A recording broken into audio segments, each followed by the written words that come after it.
Hey guys, कैसे हो आप सभी? बढ़िया एकदम। तो स्वागत है आप सभी का हमारे इस खूबसूरत से चैनल एक्सपर्ट्स ऑर्बिट में। तो आज हम क्लास 8 साइंस का अपना आगे का चैप्टर कंटिन्यू करेंगे। तो आई होप आप लोग हमारा पहले वाली वीडियोस सारी देख कर आए होंगे। तो अब हम इसको आगे, अभी तक हमने 3 प्रोसेसेस देख लिए हैं, ये हमारा चौथा प्रोसेस है। इसके बाद हमारे 3 और रह जाएंगे। तो चलो अब आगे स्टार्ट करते हैं बिना देरी किए। तो अभी तक आई होप आप लोगों को कोई डाउट नहीं है तो कमेंट में टाइप कर देना। अब आगे देखते हैं।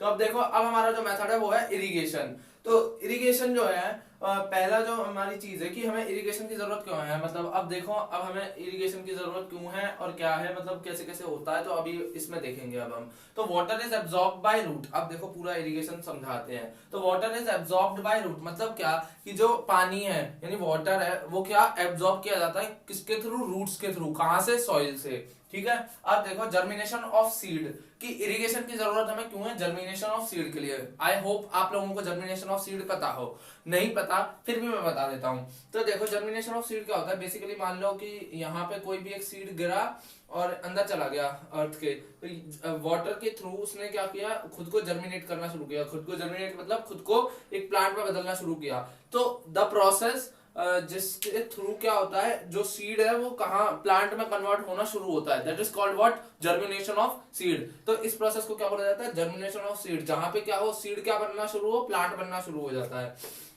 तो जर्मिनेशन ऑफ सीड समझ में आ गया। तो जर्मिनेशन ऑफ सीड के लिए हमें किस चीज की जरूरत होती है? इरिगेशन की जरूरत होती है। इसके बाद हमारा नेक्स्ट आता है nutrients dissolved in water are transported. अब देखो क्लास 7th में आपने फर्स्ट चैप्टर में न्यूट्रिशन इन प्लांट्स के बारे में पढ़ा होगा। उसमें मैंने पढ़ाया था कि, या वैसे भी आप लोगों ने पढ़ा ही होगा जहां भी, तो वहां पे ये था कि जाइलम और फ्लोएम क्या करते थे, रूट्स से वाटर लेते थे और टॉप ऑफ द प्लांट मतलब हर एक डिफरेंट पार्ट्स ऑफ प्लांट में पहुंचाते थे।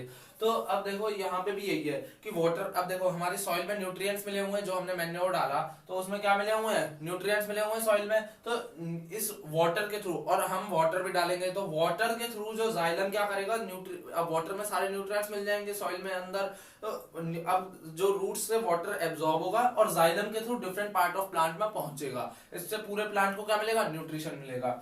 इसके आगे देखो supply of water to crops at regular interval. मतलब क्या कि सप्लाई ऑफ वाटर हमें क्रॉप्स तक करनी होगी रेगुलर इंटरवल में, नहीं तो हमारी फसल क्या होगी? खराब हो जाएगी भाई। अगर तुम उसे सही मात्रा में पोषण नहीं दोगे, खाना पानी नहीं दोगे। अब मान लो तुम हो, तुम्हें अगर मैं खाना पानी नहीं दूं तो तुम जिंदा रह पाओगे? नहीं रह पाओगे। ऐसे ही प्लांट्स का है, समझ रहे हो? सेम है, बस हमसे अलग नहीं है, हम जैसे नहीं है। ठीक है। इसके बाद देखो in summer the frequency of watering plants is heavy. अब देखो गर्मी है तो गर्मी में क्या होगा कि पानी पानी देने मतलब ज्यादा, अब देखो गर्मी में तुम्हें ज्यादा प्यास लगती है, ठंड में पानी को तुम हाथ भी नहीं लगाते, भगते हो और ऊपर से नहाते भी नहीं होगे।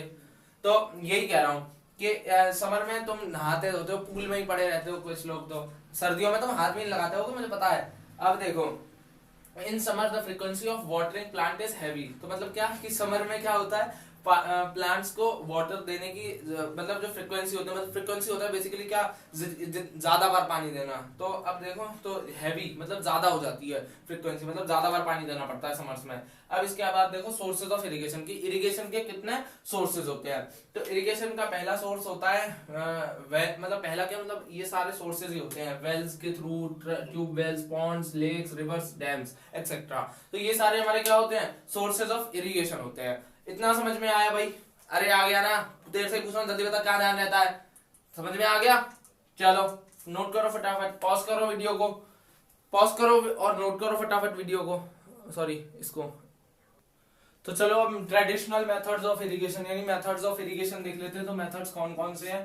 तो अब देख लो कि water available in wells is lifted up. मतलब क्या कि जो वेल्स होती हैं उसमें से वाटर जो होता है उसमें से हमें खींचना पड़ता है बाल्टी से और फिर हमें डालना पड़ता है। तो इसमें क्या होता है, बहुत मतलब हाई मतलब सस्ती, एक तरीके से सस्ती टाइप लेबर हो जाती है। तो इसमें एक तो धीरे धीरे इरिगेशन होती है और मतलब कैटल वगैरह और ह्यूमंस वगैरह भी ज्यादा लगते हैं, किसके लिए? इरिगेशन के लिए। और इससे ना इनसफिशिएंट, लेस एफिशिएंट का मतलब है क्या कि कम मतलब अच्छी, अब मान लो कि यहाँ पे वेल है और मतलब यहाँ से फील्ड शुरू है, तो यहाँ से मतलब मैं यहाँ से उठा के उठाऊं और यहाँ पे फैलाता जाऊं तो पूरी फील्ड तक मतलब लास्ट तक मतलब सही अमाउंट में वाटर नहीं पहुंचेगा।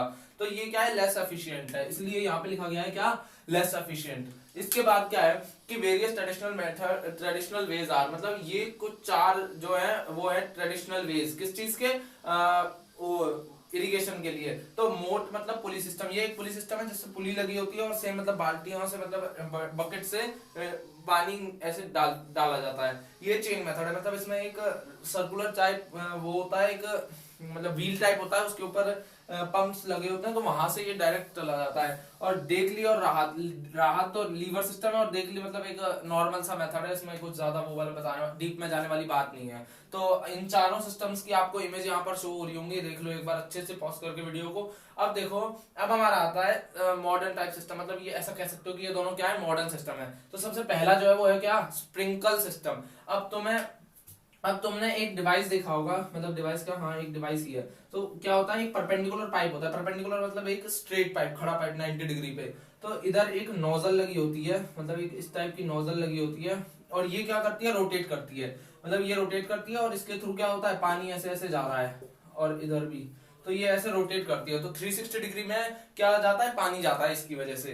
तो अब देखो, देख लेते हैं, तो मैं यहाँ पे शो भी हो रही होगी इमेज, ध्यान से पॉज करके देख लो वीडियो को। तो ये क्या है, देखो, perpendicular pipe, rotating nozzle on top, उसके टॉप पे एक नोजल लगी होती है और वो रोटेट करती है, और परपेंडिकुलर पाइप यानी कि खड़ा पाइप होता है 90 डिग्री पे, मतलब परपेंडिकुलर मतलब होता है स्ट्रेट 90 डिग्री। और regular interval sprinkle on crop, मतलब क्या कि रेगुलर इंटरवल्स पे क्रॉप पे ये क्या डालती है, पानी डालती है। तो इसलिए भी ये मतलब इरिगेशन के लिए ये वाला भी मतलब एक डिवाइस लेके क्या किया जाता है, इरिगेशन की जाती है। इसके बाद हमारा आता है last but not the least, drip system. मतलब क्या, ड्रिप सिस्टम ये मुझे सबसे बेस्ट सिस्टम लगता है। क्यों लगता है, क्योंकि अब देखो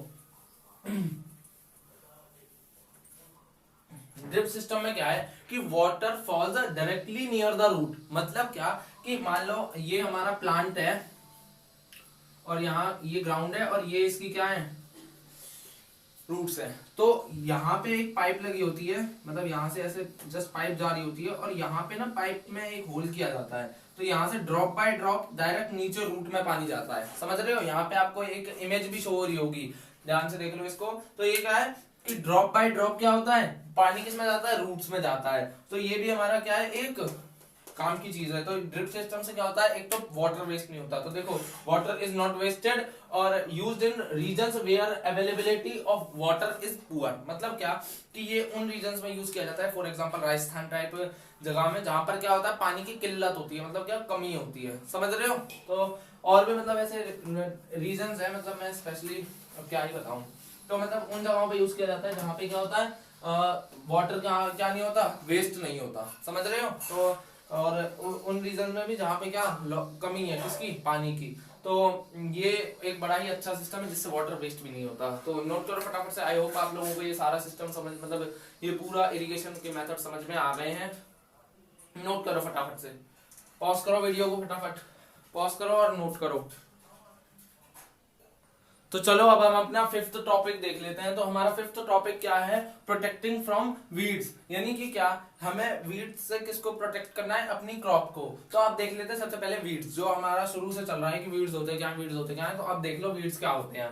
तो वीड्स होते हैं undesirable plants, nothing but undesirable plants. मतलब क्या, फॉर एग्जाम्पल अगर आप लोगों ने कभी घर में मतलब क्या मतलब पॉट में, फ्लावर पॉट में या फिर जो भी है गमले के पॉट में, तो मैंने तो देखा है कि मेरे घर पे जो एलोवेरा लग रहा है, तो उसमें क्या है, जब मैं उसमें पानी वगैरह डाला, मतलब पानी वगैरह तो डालते ही उसमें, तो वहां पे आप देखोगे तो सडनली छोटे छोटे पौधे आ जाते हैं। तो वो छोटे छोटे पौधे क्या करते हैं, मतलब अब अगर हम उन्हें हटाएंगे नहीं तो वो बड़े होते चले जाएंगे, और बड़े होंगे तो वो उसका न्यूट्रिशन मिलेंगे, किसका, जो हमारा मेन प्लांट होगा, जिसकी जरूरत हमें है। तो इसीलिए हमें उन वो प्लांट्स जो होते हैं जो हमने नहीं उगाए होते, जिसकी जरूरत हमें नहीं होती, वो अनडिजायरेबली खुद से उगाते हैं। तो वो प्लांट्स क्या होते हैं हमारे वीड्स। समझ में आया? तो वीड्स क्या होते हैं, तो वो प्लांट जो हमें जरूरत होते हैं वो साथ में, मतलब हमने कोई प्लांट लगाया उसके बगल में या थोड़ा दूर वो उगाया, तो वो क्या करेगा, उसका न्यूट्रिशन भी ले लेगा जमीन से। भाई रूट्स आपस में दोनों की कोलैब करेंगी, compete करेंगी। तो अब देखो removal of weeds is called weeding. मतलब क्या कि इन वीड्स को यानी इन्हीं प्लांट्स को रिमूव करना क्या कहलाता है, वीडिंग कहलाता है। इसके बाद देखो weeds compete with the plants of crop. मतलब क्या कि जो वीड्स होते हैं, ये जो अनडिजायरेबल प्लांट्स हो जाते हैं, ये क्या करते हैं, दूसरे क्रॉप वाले प्लांट के साथ क्या करते हैं, लड़ाई करते हैं। भाई मेरे को न्यूट्रिशन चाहिए, मुझे न्यूट्रिशन चाहिए, तो इन दोनों में लड़ाई होती है। और फिर क्या हमारा हो सकता है जो हमारा मेन क्रॉप है उसका प्लांट क्या हो, हार जाए, या फिर मतलब कुल मिलाकर उसके पास कम न्यूट्रिशन आए, तो न्यूट्रिशन की डिवीजन हो जाती है इस वजह से, तो वो हमारा फसल जो है अच्छे से ग्रो नहीं करेगी, तो इसलिए हमें इन्हें रिमूव करना पड़ता है। It affects the growth of crop, यानी क्या कि ये क्या करता है, ग्रोथ ऑफ क्रॉप को क्या करता है, अफेक्ट करता है। देखो भाई दो चीजें होती है, अफेक्ट और इफेक्ट। इफेक्ट मतलब होता है जो इफेक्ट जो किसी और को नुकसान पहुंचा रहा होता है या कोई अच्छा प्रभाव डाल रहा होता है। अफेक्ट वो होता है जिस पे डल रहा होता है, मतलब समझ रहे हो, दोनों में डिफरेंस है। आप देखो यहाँ पे अफेक्ट है यानी उस पर प्रभाव डलेगा, ठीक है। Manual removal of weeds by खुरपी, यानी क्या कि वीड्स को मैनुअली खुद से अलग से रिमूव करो एक खुरपी से। मैंने बताया था ना, एक डिवाइस होता है खुरपी, मतलब एक ऐसा वो होता है, और यहाँ पे एक ऐसा वो होता है धारदार, तो ये चीज क्या होती है, खुरपी होती है। तो इससे क्या रिमूव किया जाता है वीड्स को। उसके बाद देखो weeds are also controlled by weedicides, ये दवा होती है तो इसके थ्रू भी वीड्स को कंट्रोल किया जाता है। और spread in the field with sprayer, यानी किसकी मदद से ये स्प्रे की जाती है फील्ड में, स्प्रेयर की मदद से। तो समझ में आया वीड्स, ये प्रोटेक्टिंग फ्रॉम वीड्स समझ में आया। फिफ्थ प्रोसेस हमारा ये है, ये समझ में आया, नोट करो, अगर समझ में आ गया तो फटाफट से नोट करो जल्दी। तो अब हम आगे अपना सिक्स्थ वाला प्रोसेस देख लेते हैं। तो हमारा सिक्स्थ प्रोसेस क्या है, हार्वेस्टिंग। तो हार्वेस्टिंग मैंने बताया था क्या होता है, बेसिकली क्रॉप को कट करना और फिर उसे साफ करना, इज कॉल्ड हार्वेस्टिंग। तो अब देखो cutting of crop after it is mature, मतलब क्या मैच्योर मतलब हो गया, बड़ा हो गया। जब हमारा प्लांट मतलब हमारी फसल अच्छी खासी ग्रो हो गई, तो अब उसे कटिंग करना है उसे मैच्योर होने के बाद, यानी बड़ी होने के बाद। इसके बाद क्या है, डन मैनुअली बाय सिकल, मतलब ये मैनुअली मतलब हाथों से भी किया जा सकता है। और इसके बाद है बाय ए मशीन कॉल्ड हार्वेस्टर, एक मशीन होती है हार्वेस्टर, उसके थ्रू भी किया जा सकता है। एक मशीन होती है हार्वेस्टर, उसके थ्रू भी किया जा सकता है। हो सकता है आपको शायद इमेज भी शो हो रही हो, तो हार्वेस्टर के थ्रू भी किया जा सकता है। Grain seeds are separated from chaff, मतलब जैसे मैंने बताया था कि जैसे तुमने अगर किसकी गेहूं की खेती देखी हो, तो उस पे एक येलो कलर की कवरिंग चढ़ी होती है, तो उस कवरिंग में क्या होता है, वो कवरिंग के हटाओगे तो उसके अंदर से जो हमें क्या होता है, गेहूं का दाना मिलता है। तो वो कवरिंग से हटाने कोई क्या, वो जो कवर है उसको शेफ बोला जा रहा है, सेपरेटेड फ्रॉम शेफ, और उसके अंदर से क्या निकाला, दाना, समझे। और इस मतलब इस वाले प्रोसेस को मतलब क्या, removing of grain from chef is called winnowing. इस चीज को क्या बोला जाता है, विनोइंग। यानी तो मैं पूछा जाए कि व्हाट इज विनोइंग, तो ये वाली लाइन लिख सकते हो तुम, समझ गए। इसके बाद है हमारे हार्वेस्ट फेस्टिवल। अब देखो भाई हमारी फसल अच्छी ग्रो गई है, इतनी अच्छी खासी मेहनत करी है, तो ये हमारे कुछ हार्वेस्ट फेस्टिवल होते हैं, जिसमें से एक होता है पोंगल और दूसरा होता है बैसाखी, समझ गए। मतलब अच्छी खासी फसल हो गई है तो अब एक त्योहार मना लेते हैं, समझ गए। ऐसे और भी होते हैं इत्यादि, तो नोट करो फटाफट से, नोट करो जल्दी, छापो वीडियो को और नोट करो।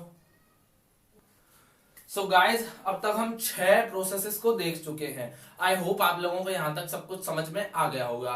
इसके आगे अब हमारे एक जो मतलब हमारा लास्ट प्रोसेस है वो कौन सा है, स्टोरेज। और फिर उसके बाद हमारे एक चीज और है एनिमल हस्बेंड्री के बारे में। तो बस लास्ट 2 टॉपिक रह गए हैं। तो अब आप लोगों को यहाँ पे समझ में आ गया होगा। अगर कोई डाउट है तो कॉमेंट में टाइप करो। और चलो अब मिलते हैं नेक्स्ट वीडियो में। तो पढ़ाई करते रहो, तब तक के लिए ऑल द वेरी बेस्ट।